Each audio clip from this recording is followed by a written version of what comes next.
আসসালামু আলাইকুম সকল ইউটিউব বন্ধুরা, সবাই কেমন আছেন? আলহামদুলিল্লাহ।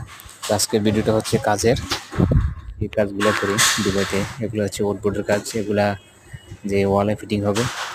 তো আমার কাজের ভিডিও যদি আপনার কাছে ভালো লাগে অবশ্যই আমার চ্যানেলটা সাবস্ক্রাইব করবেন, আর আমাকে সবাই একটু সাপোর্ট করবেন। আমার যে নতুন চ্যানেল, তো অবশ্যই সবাই ভিডিওটা দেখতে থাকুন। नहीं बाकी बार मिले दे तो बाकी चला